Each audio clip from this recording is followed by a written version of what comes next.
Hash the hunt that changed everything. The twin moons of Vexter cast their crimson glow across the hunting grounds as Elder Kethvar surveyed the empty training pits. His massive frame, standing nearly 9 feet tall, trembled with barely contained fury.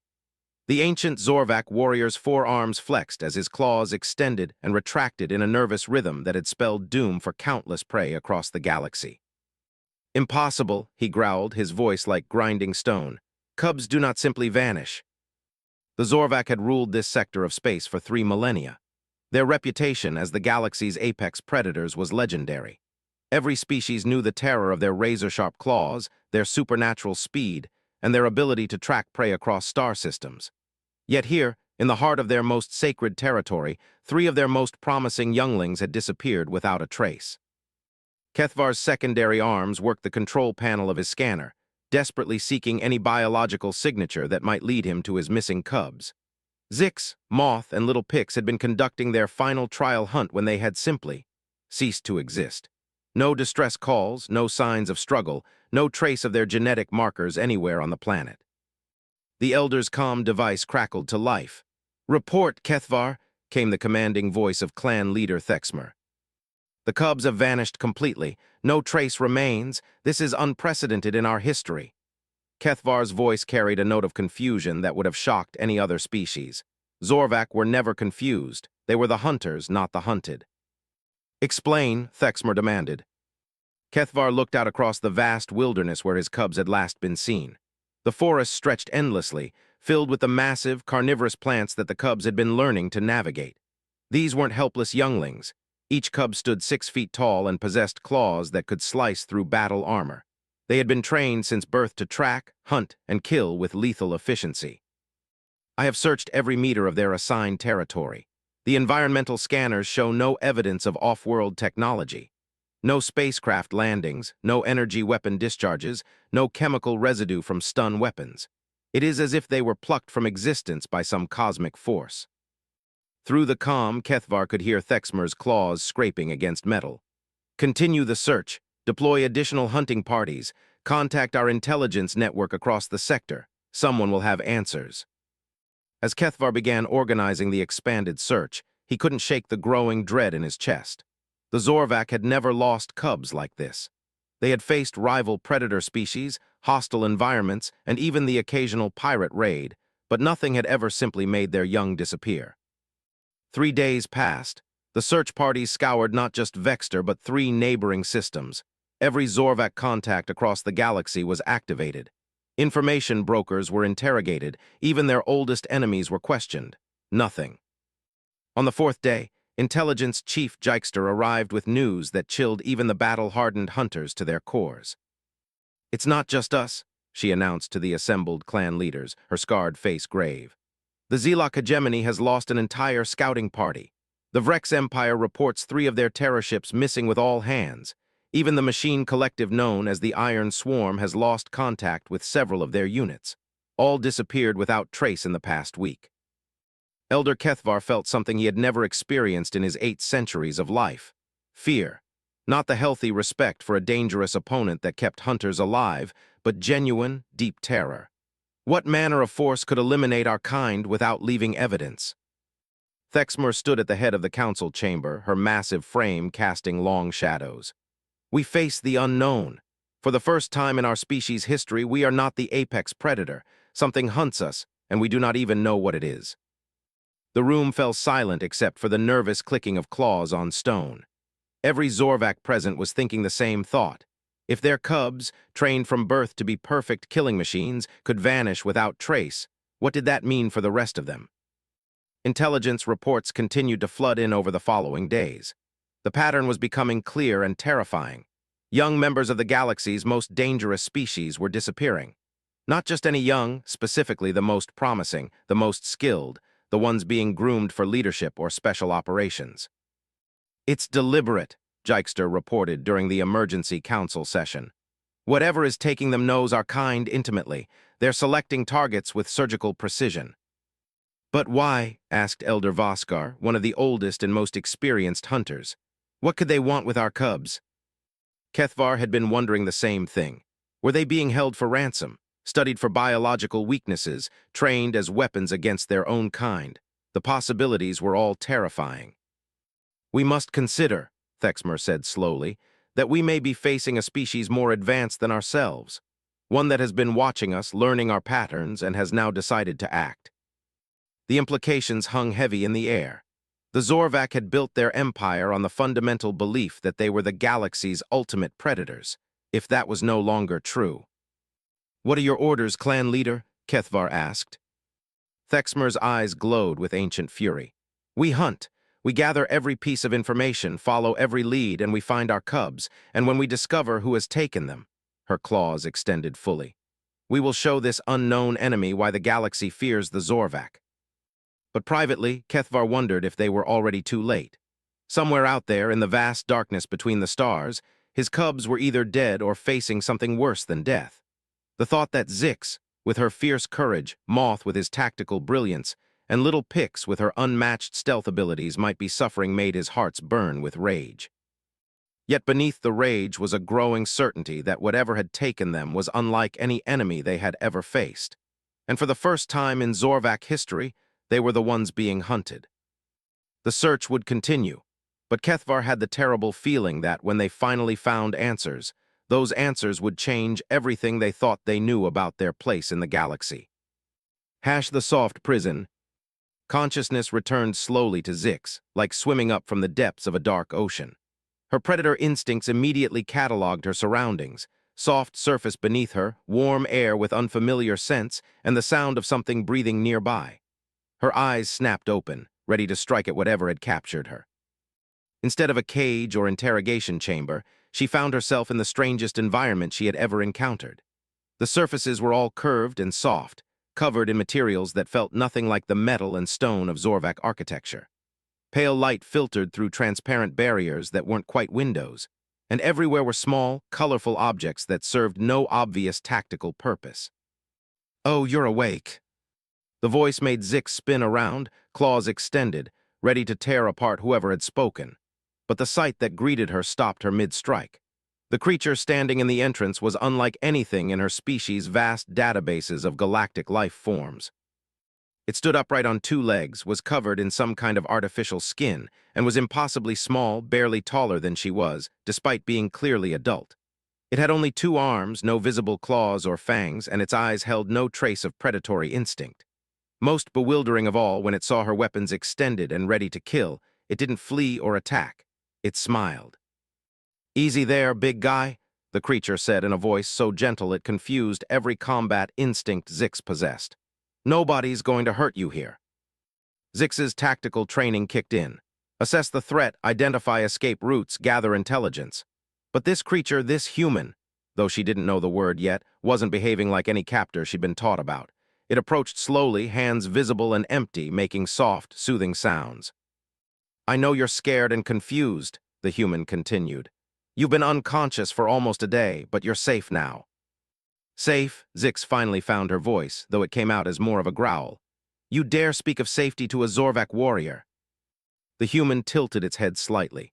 "Zorvak, is that what you are? I was wondering, you don't match any species in our databases." It paused, then added, "I'm Sarah, by the way, Dr. Sarah Chen." Zix was rapidly becoming more confused than angry. This creature, Sarah, showed no fear despite being obviously outmatched physically. She displayed no weapons, no backup, no signs of controlling technology. Yet somehow this small, soft being had captured one of the most dangerous predators in the galaxy. "Where are my clanmates?" Zix demanded. "What have you done with Moth and Pix?" "Your friends, they're here, don't worry. Pix woke up a few hours ago, quite the little spitfire, that one. Took 3 of us to convince her we weren't going to hurt her. Moth's still sleeping. He had some injuries when we found you, so we gave him a bit more sedative while his wounds heal." Sarah moved to a wall panel and touched it. Images appeared showing 2 other rooms. In one, Zix could see Pix packing like a caged storm, her small form radiating lethal energy. In the other, Moth lay unconscious on a soft surface, his usually perfect black fur disheveled but his breathing steady. "They're alive," Zix whispered, relief flooding through her despite her confusion. "Of course they're alive," Sarah said, looking genuinely puzzled. "Why wouldn't they be? We're not monsters." Zix stared at this strange, soft creature. You don't know what we are, do you? Sarah shook her head. Not exactly. We know you're clearly intelligent, obviously carnivorous based on those impressive teeth and claws, and definitely not from around here. But beyond that, she shrugged. That's why we were hopping to talk with you. The simplicity of it stunned Zix into silence. These humans had captured 3 Zorvak cubs, beings trained from birth to be living weapons, and they genuinely didn't understand what they had done. They weren't gloating about defeating the galaxy's apex predators. They weren't afraid of retaliation from the most feared military force in known space. They were curious. You have no idea what kind of war you've just started, Zix said slowly. Sarah's expression grew concerned. War? Oh no, I think there's been a misunderstanding. We didn't capture you, we rescued you. Rescued? The concept was so foreign to Zorvak thinking that Zix had to repeat it. From what? The debris field around that dead moon. Your ship was completely destroyed, and the 3 of you were floating in space in some kind of emergency pods. If our survey ship hadn't picked up your life signs. Sarah trailed off, looking troubled. Well, let's just say your air supply was running out fast. Zix's world tilted. Emergency pods, destroyed ship. She had no memory of any of that. The last thing she remembered was the final training exercise on Vexter, tracking through the carnivorous forests with her clanmates. That's impossible, she said, but even as she spoke, doubt crept in. Her body did feel strange, as if she'd been in zero gravity for an extended period. And there was a faint taste in her mouth that suggested she'd been breathing recycled air for too long. Sarah seemed to sense her confusion. Look, I know this is overwhelming. Memory loss after trauma is common. But I promise you we're the good guys here. Our ship's medical bay saved your lives, and now we're trying to figure out how to get you home. Home, Zix repeated numbly. The concept seemed impossibly distant. Do you remember where you're from? We've been broadcasting on all frequencies, trying to contact someone who might be looking for you, but so far nothing. Zix's tactical mind began working through the implications. If these humans were telling the truth, then something had happened during their training mission. Something that had destroyed their ship and left them drifting in space. But what? And how had they ended up so far from Zorvak space that these unknown aliens had found them first? I need to see my clanmates, she said finally. Of course, Sarah agreed immediately. Though I should warn you, the little one Pix. She's been asking for someone called Zix pretty much nonstop. I'm guessing that's you. Despite everything, Zix felt a surge of affection for her smallest clanmate. Pix was barely past the cub stage, but she had already shown incredible promise as a stealth specialist.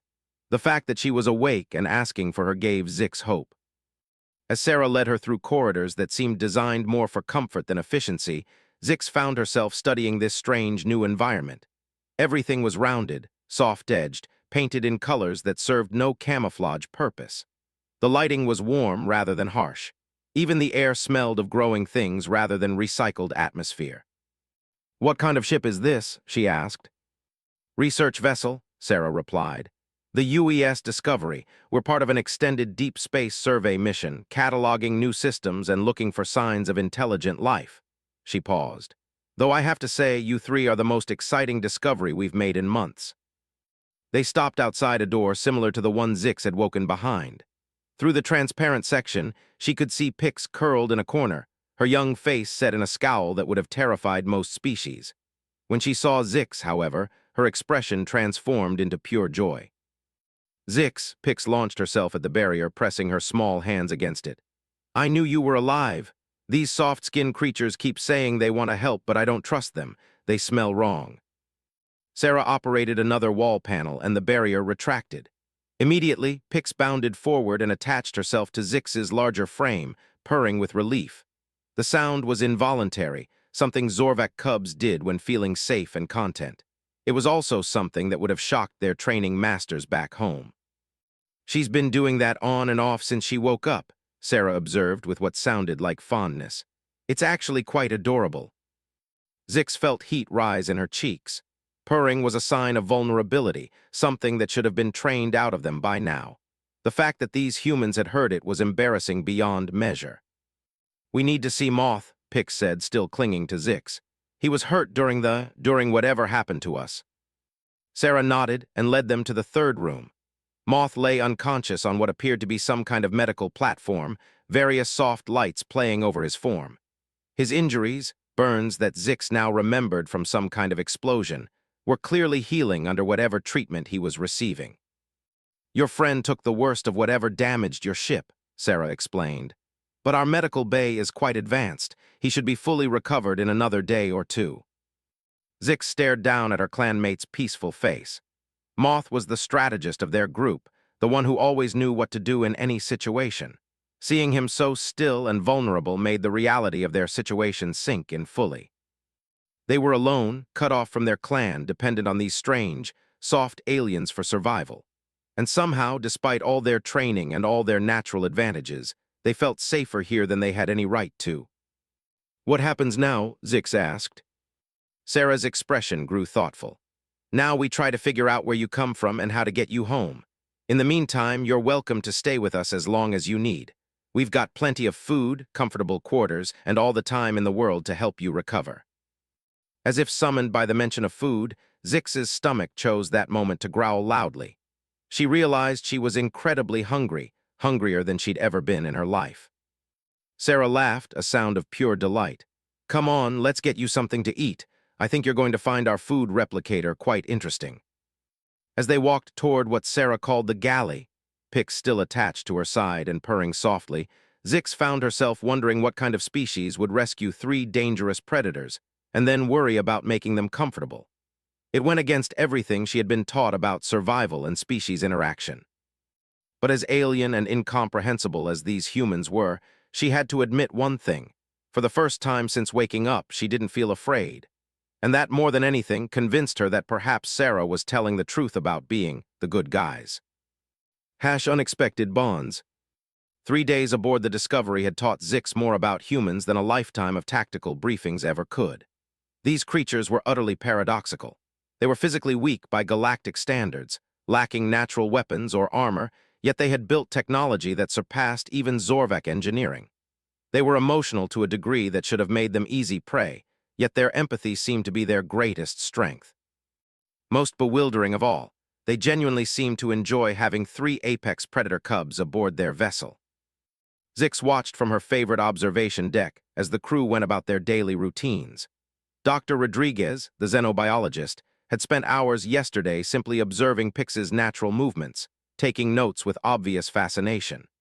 Engineer Thompson had been delighted when Moth, finally awake and recovering, had shown interest in their propulsion systems. Even Captain Morrison, the ship's commanding officer, had personally welcomed them and assured them they were free to go anywhere on the ship except restricted areas. "Thinking deep thoughts?" Sarah asked, settling beside Zix on the cushioned seating area that humans seemed to prefer. "Trying to understand," Zix replied honestly. "Your species behaves unlike any we've encountered." Sarah smiled. "How so?" "You show no fear. We are predators, Sarah. We are designed by evolution to hunt and kill. Our claws can slice through your armor, our speed exceeds your reaction time, our senses allow us to track you anywhere on this ship. Yet you treat us like—" Zix struggled for the word. "Like kids," Sarah suggested gently. The concept translated imperfectly, but Zix nodded. "You're young. Yes, you show us the same care you would show your own offspring. It makes no tactical sense." Sarah was quiet for a moment, looking out at the stars streaming past their viewports. "Can I ask you something, Zix? How old are you?" "I have survived 17 standard cycles." 17, Sarah repeated softly. "And you've been trained as a warrior for how long?" "Since I could walk, it is our way." Sarah turned to look at her directly. "Zix, in human terms, you're a teenager, barely past childhood. The fact that your people have been training you to fight and kill since you could walk," she shook her head sadly. "That doesn't make you dangerous to us. It makes you a child who needs help." Zix felt a confusing mixture of emotions. Part of her wanted to demonstrate just how dangerous she could be, to prove that she was a warrior worthy of respect. But a larger part, a part she had never acknowledged before, felt something warm and strange at being called a child who deserved care. "We are not helpless," she said, but there was no anger in it. "Of course you're not," Sarah agreed. "You're incredibly capable, but capability and needing care aren't mutually exclusive. Even our adult crew members take care of each other." As if to prove her point, they watched through the viewport as Engineer Thompson helped Dr. Rodriguez with a heavy equipment case. Neither human needed the assistance, but they offered it freely. Your people cooperate even when survival doesn't require it, Zix observed. We're social creatures, Sarah explained. We evolved in groups, and taking care of each other is hardwired into us. When we see someone who needs help, especially someone young, we want to protect them. A soft thud announced Pix's arrival. The smallest of their group had developed a habit of dropping down from ventilation shafts, much to the human's amusement and occasional startlement. She bounded over and, without hesitation, curled up against Zix's side. The food maker made me fish again, Pix announced happily. The human Tom showed me how to ask for different seasonings.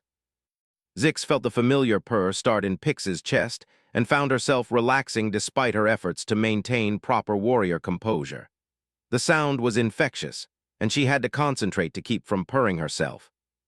She's been exploring the replicator systems, Sarah observed with obvious fondness. Tom says she's figured out combinations he's never tried. Pix has always been curious, Zix said, running her hand over the younger cub's head. The gesture felt natural, protective. It will make her an excellent scout. Or an excellent chef, Sarah suggested. The idea was so absurd that Zix stared at her. Zorvak do not cook, we hunt. Maybe some do, Sarah said gently. Maybe some could. Before Zix could respond, Moth appeared in the observation deck's entrance. He moved more slowly than usual, still recovering from his injuries, but his eyes were alert and calculating. In his arms, he carried what appeared to be a complex piece of technology. Sarah, he said formally, Engineer Thompson has asked me to return this diagnostic tool. He says I have a natural understanding of quantum resonance frequencies. Sarah accepted the device. And what do you think about that? Moth was quiet for a moment. I think your technology is elegant, efficient. We build for durability and power, but you build for harmony. Every system works with every other system in ways that create something greater than the sum of parts. That's very perceptive, Sarah said. Thompson has invited me to observe the engine room operations tomorrow, Moth continued. And Zix caught something in his voice she'd never heard before, excitement that had nothing to do with hunting or combat. That sounds wonderful, Sarah replied. As they sat together in comfortable silence, watching the stars, Zix found herself thinking about their situation from a new angle. When they had first awakened on this ship, her primary concern had been escape, return to the clan, resuming their training. But now. Sarah, she said slowly, what would happen if we chose to stay? The question surprised even her. She hadn't meant to voice it, but once it was out there, she realized she genuinely wanted to know the answer. Sarah looked equally surprised but pleased. You mean stay on the Discovery permanently? Hypothetically, Zix said quickly. Well, you'd become part of the crew, I suppose. We'd find roles that suited your abilities and interests. You'd contribute to our mission of exploration and discovery. And, Sarah smiled, you'd have a home with people who care about you. Pix's purring intensified. Would we have our own rooms and access to the food maker? Of course, Sarah laughed. And education programs, recreational facilities, and all the support you need to become whoever you want to be. Whoever we want to be, Moth repeated thoughtfully. Not what we were designed to be. Every sentient being has the right to self-determination, Sarah said firmly. You were born as individuals, not weapons. You have every right to choose your own path. Zix felt something shift deep in her chest. For her entire life, her path had been predetermined. Train, hunt, serve the clan, eventually become an elder and train the next generation. The idea that she could choose something different was simultaneously terrifying and exhilarating. What if our people come looking for us? Pix asked, voicing the concern they all shared. Then we'll explain the situation, Sarah said simply. We'll tell them you're safe, happy, and have chosen to stay, and if they want to visit or establish diplomatic relations, we'd welcome that. Zix tried to imagine Elder Kethvar's reaction to being told that 3 Zorvak cubs had decided to live among aliens, pursuing interests other than warfare. The mental image was both amusing and terrifying. You don't understand, Moth said quietly. Our people won't see it that way. They'll see it as kidnapping, corruption of their young. They'll come in force. Sarah's expression grew serious. Would they really wage war over 3 individuals' right to choose their own lives? The three cubs exchanged glances. The answer was complicated. Zorvek valued strength and honor above all else, but they also valued their young deeply. The loss of three promising cubs would be seen as an attack on the clan itself. They might, Zix admitted, but perhaps if they could see that we're truly happy, truly safe. We'll face that when it comes, Sarah said firmly. In the meantime, you don't have to make any decisions right now. You're welcome here for as long as you want to stay, whether that's days, months, or years. As the ship's lights dimmed to simulate night cycles, the three cubs remained on the observation deck with Sarah. Pix had fallen asleep against Zix's side, her soft purring providing a peaceful soundtrack. Moth was studying star charts on his personal tablet, already planning tomorrow's engineering observations. And Zix found herself imagining a future she had never thought possible. One where her claws were used to build rather than destroy, where her strength protected the innocent rather than dominated the weak, where her intelligence solved problems rather than planned battles. For the first time in her life, she purred softly in the darkness, and Sarah's gentle smile told her that it was not a sign of weakness, but of home.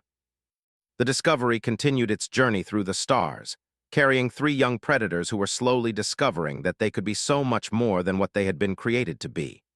And in the ship's medical bay, their healing wounds were already beginning to fade, leaving only the faintest scars as reminders of their old life. Behind them, somewhere in the vast galaxy, their people searched desperately for three missing cubs. Ahead of them lay infinite possibilities and the chance to forge a new kind of clan, one built on choice rather than blood, care rather than conquest. The transformation had begun, as gentle and inevitable as the purring of a contented cub in the arms of someone who truly understood what it meant to be family. The reckoning. 2 weeks had passed since the cubs had awakened aboard the Discovery, and the transformation was remarkable to behold. Pix had appointed herself the ship's unofficial morale officer, bringing samples of her latest culinary experiments to various crew members and brightening their days with her infectious enthusiasm. Moth had become Engineer Thompson's unofficial apprentice, showing an intuitive understanding of complex systems that impressed even the seasoned human engineer. And Zix had found herself drawn to the ship's security protocols, not as weapons training, but as protection for those who couldn't protect themselves. Captain Morrison was reviewing the Cubs' integration reports when the long-range sensors detected something that made her blood run cold. "Captain," Communications Officer Park called out, her voice tight with concern. "We're receiving a transmission on emergency frequencies. It's not human." Morrison felt her stomach drop. They had all known this moment might come, but she had hoped they would have more time to prepare. Put it through.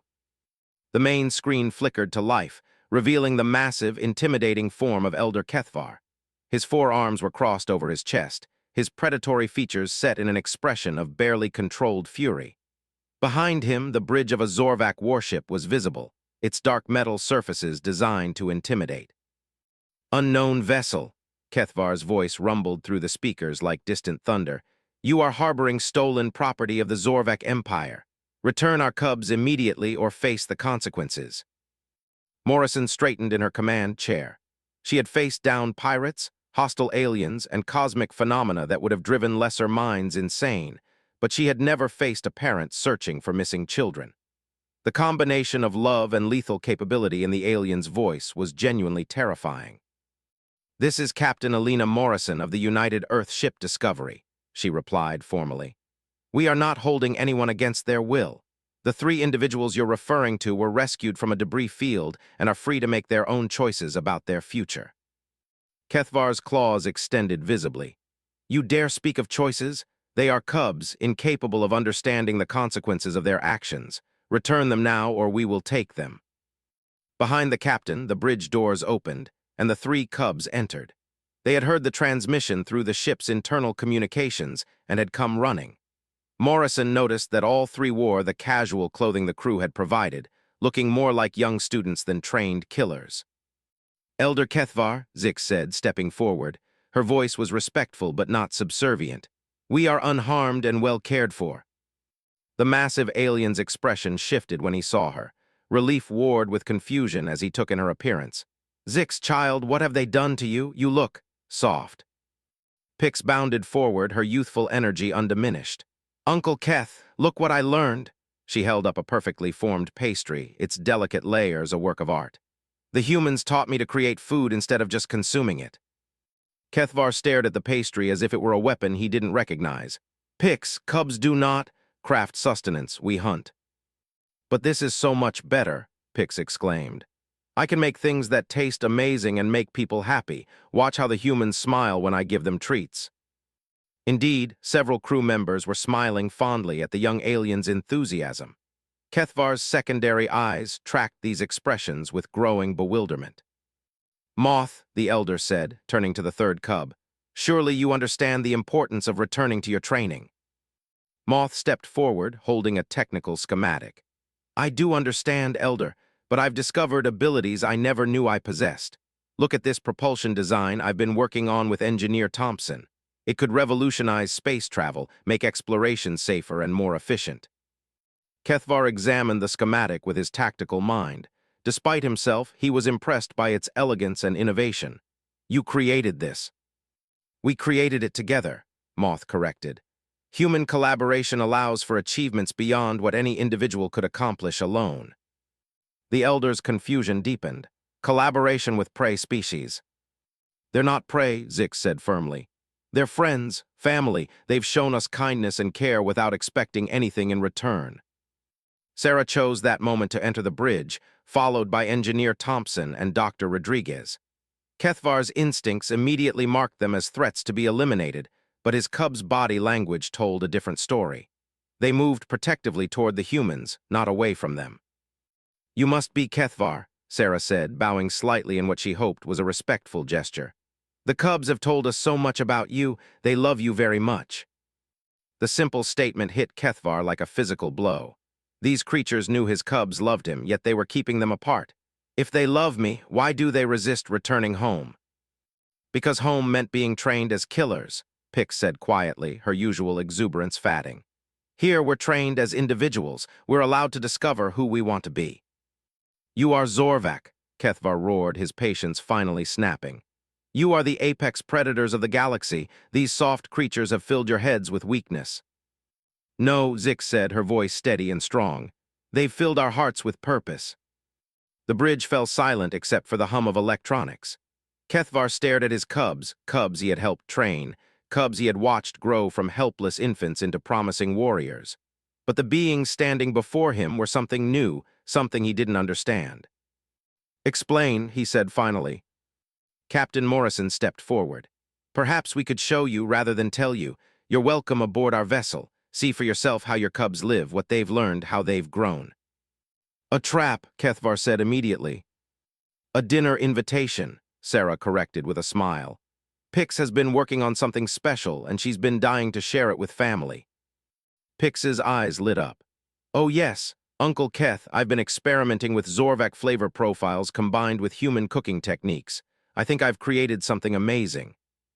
The idea of little Pix cooking anything other than raw meat was so absurd that Kethvar almost laughed despite his anger. Almost. 1 hour, he said finally. I will come aboard for 1 hour, but I want a full escort and my ship maintains weapons lock. Understood, Morrison agreed. But I should warn you, if you try to take them by force, you'll have to go through our entire crew. And despite what you might think about our physical capabilities, we're very good at protecting our family. 30 minutes later, Kethvar materialized in the Discovery's transporter bay, accompanied by 2 warrior guards. What he found there challenged every preconception he held about human weakness. The entire crew was present, positioned casually throughout the bay, but clearly ready to defend the cubs if necessary. They showed no fear of him despite his obvious physical superiority. More disturbing, they showed genuine affection for his cubs, who moved among them with obvious comfort and trust. Welcome aboard, Captain Morrison said formally. Shall we proceed to the dining hall? The dinner that followed was unlike anything in Kethvar's experience. Pix had indeed created something extraordinary, traditional Zorvak proteins prepared with human techniques that enhanced flavors he never knew existed. But more than the food, it was the atmosphere that unsettled him. His cubs laughed, they shared stories, they showed genuine interest in the humans' tales of exploration and discovery. Pix sat between 2 crew members, purring contentedly as she enjoyed their attention. Moth engaged in complex technical discussions with the engineering staff, and Zix. Zix had positioned herself where she could watch over everyone, her protective instincts clearly functioning, but instead of guarding against enemies, she was ensuring the comfort and safety of friends. "This is wrong," Kethvar said quietly to Sarah, who had seated herself beside him. "How so?" "They're warriors, predators. They should be proud, fierce, independent." Sarah looked across the table at the three cubs, who were currently engaged in what appeared to be a heated but friendly debate about quantum mechanics with Dr. Rodriguez.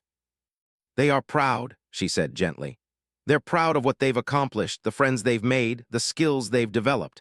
They are fierce in their protection of others, in their pursuit of knowledge, in their determination to build rather than destroy.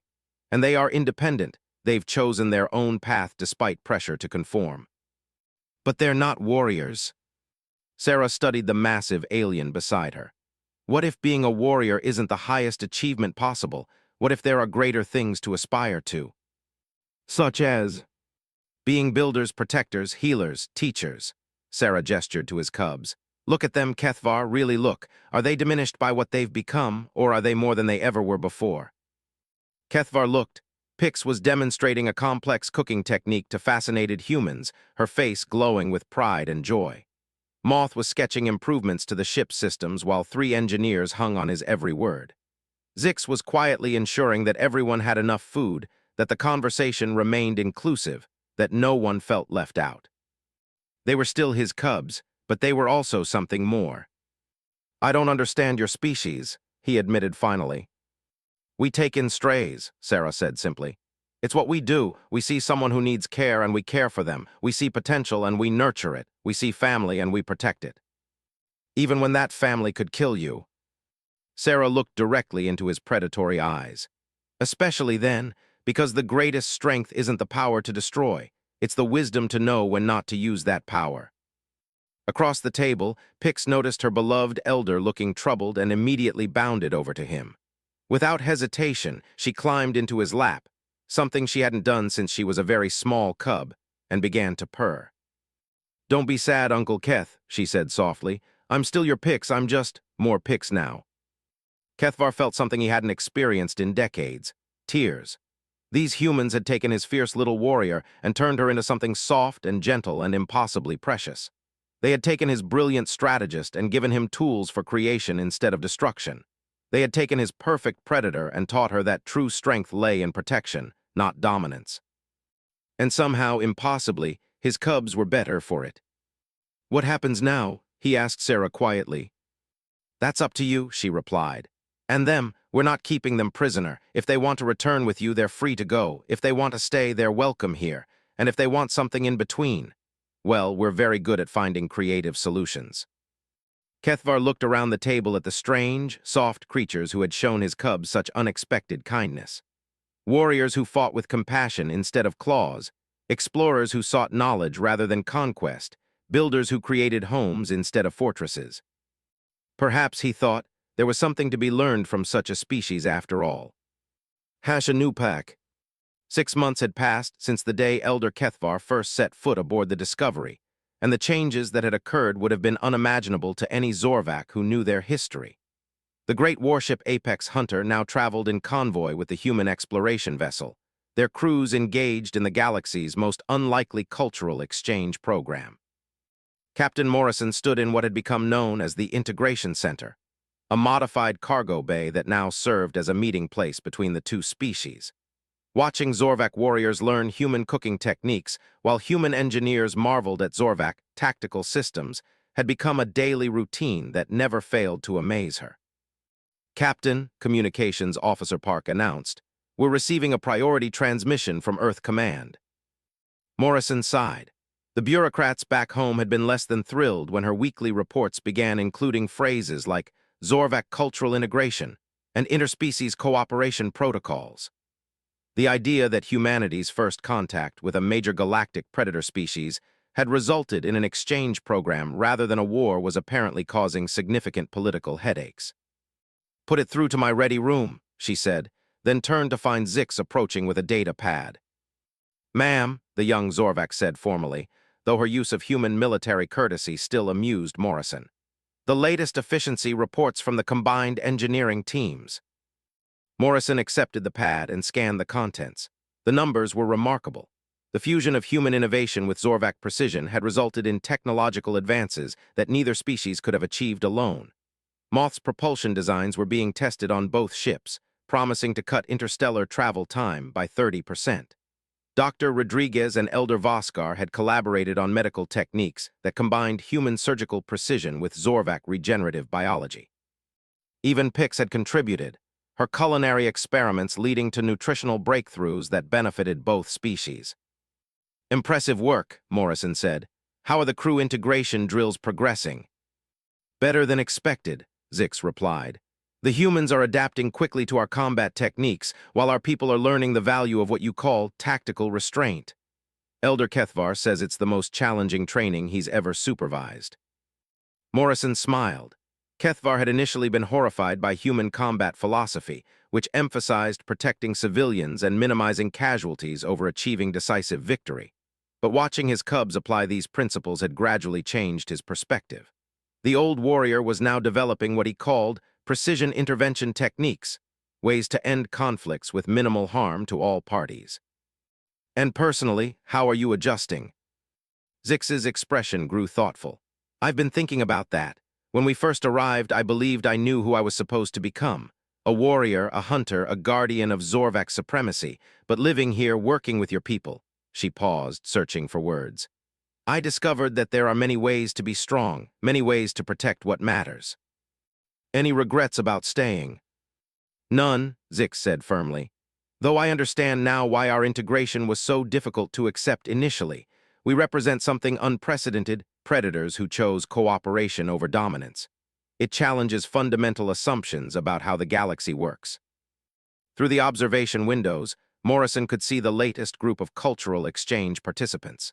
3 human children, part of the Discovery's civilian family contingent, were playing what appeared to be a modified version of tag with a young Zorvac male.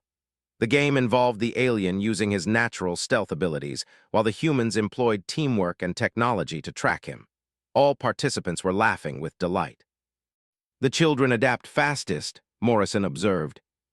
"Children see possibilities where adults see problems," Zix agreed. "Little Marcus asked me yesterday if I could teach him to climb like we do.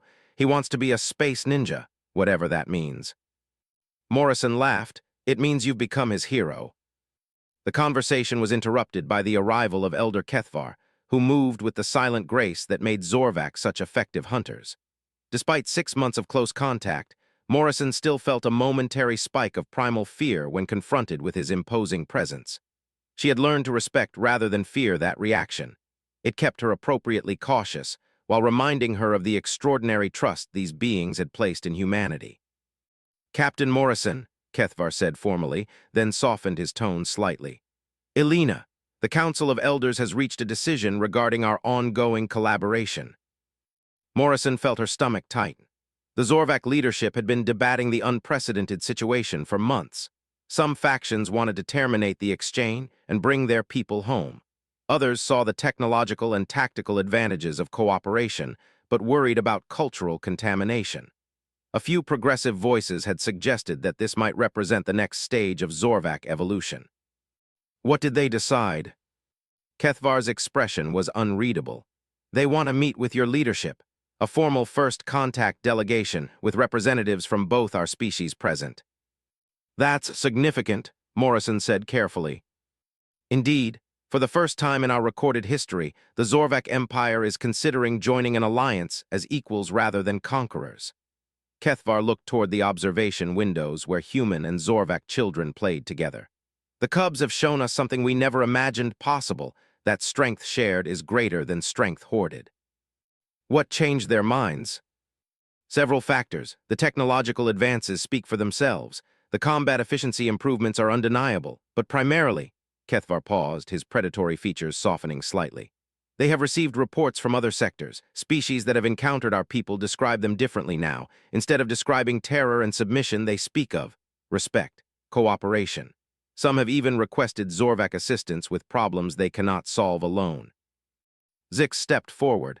"Uncle Keth means that our reputation is changing.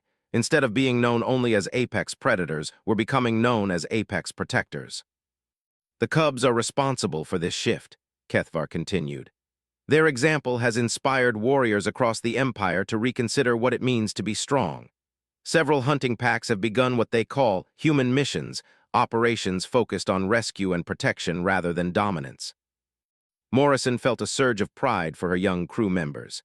They've certainly had an impact on us as well. Our xenological protocols, our first contact procedures, even our ship designs are being updated based on what we've learned. There is one complication, Kethvar added, his tone growing more serious. Not all factions within the Empire support this new direction. The purist faction believes that cooperation with lesser species weakens us. They may attempt to intervene. Violence, Morrison asked. Unlikely at this stage, but they may try to force the cubs to return to demonstrate that Zorvak cannot be corrupted by alien influence. Over my dead body, Morrison said flatly. Kethvar's expression showed something that might have been approval. That is exactly the response I hoped for. The cubs have found more than a home here. They have found a pack willing to fight for them. Their family, Zix said simply. Human or Zorvak, family protects family. The conversation was interrupted by the arrival of Pix and Moth, both looking excited. Pix carried an elaborate tray of what appeared to be miniature sculptures, while Moth held a holographic projector. Perfect timing, Pix announced. We wanted to show you the presentation we've prepared for the formal first contact meeting. Moth activated his projector, filling the air with images of the past 6 months. Humans and Zorvak working together, learning from each other, building something new. The images were accompanied by data showing the measurable benefits of their cooperation, technological advances, improved efficiency ratings, enhanced problem-solving capabilities. But the most powerful images were the simplest ones. Crew members of both species sharing meals, playing games, teaching each other skills that had nothing to do with combat or efficiency. Children of both races playing together with the unconscious ease that adults had to work so hard to achieve. We want them to see what we've built together, Moth explained. Not just the practical benefits, but the joy of it. Pix offered her tray. And I've created a fusion cuisine that represents both our cultures, foods that could only exist through cooperation. Morrison sampled one of the tiny creations and was amazed by the complex flavors. This is incredible, Pix. It represents what we've all become, the young Zorvak said proudly. Something new, something that honors both traditions while creating something entirely original. Kethvar studied the presentation materials with his tactical mind. The purists will call this corruption of Zorvak purity. Let them, Zix said firmly. We'll call it evolution. That evening, Morrison stood in her quarters, reviewing the formal invitation from the Zorvak Council of Elders. Earth Command had finally responded to her earlier transmission, and their message was clear. She was authorized to represent humanity in whatever negotiations might follow. The weight of that responsibility was enormous. A soft chime announced a visitor. Morrison looked up to find all 3 cubs at her door, looking uncharacteristically nervous. Come in, she said immediately. Captain, Zix began formally, then stopped and started again. Mom. The simple word hit Morrison harder than any battle report ever had. Over the months, she had indeed become a mother figure to these 3 remarkable beings, and hearing the acknowledgement meant more than any medal or commendation ever could. We wanted to thank you, Moth said quietly, for giving us the chance to choose our own path. For showing us that strength and gentleness aren't opposites, Pix added, settling beside Morrison's chair and beginning her characteristic purr. For teaching us that family isn't about blood or species, Zix concluded. It's about choice and love and protecting each other. Morrison looked at these 3 beings who had started as lost cubs and had become bridges between 2 very different peoples. They represented hope for a future where the galaxy's apex predators and its most cooperative species could work together to build something unprecedented. Whatever happens with the negotiations, she said firmly, remember that you always have a home here. You always have a family here. We know, Zix said, settling on Morrison's other side. And whatever happens, we'll face it together. Outside the observation windows, the stars streamed past as 2 very different ships continued their journey through the cosmos. In one cargo bay, human and Zorvek engineers worked together on designs that would revolutionize space travel. In another compartment, warriors of both species practiced new combat techniques that emphasized protection over destruction. In the galley, children of two worlds shared meals and stories and dreams of the future. The galaxy's most feared predators had learned to purr in the arms of beings they once would have seen as prey. And in doing so, they had discovered something far more powerful than the ability to hunt and kill. They had discovered the ability to love and be loved in return. As the Discovery and the Asterisk Apex Hunter flew toward their historic rendezvous with both species leadership, three young beings who had once been lost cubs slept peacefully in the quarters they had chosen to call home. Their soft purring filled the corridors with a sound that spoke of safety, contentment, and the revolutionary idea that sometimes the greatest victories come not from conquering others, but from allowing yourself to be conquered by kindness. The future was uncertain. Negotiations would be complex. There would be resistance from traditionalists on both sides.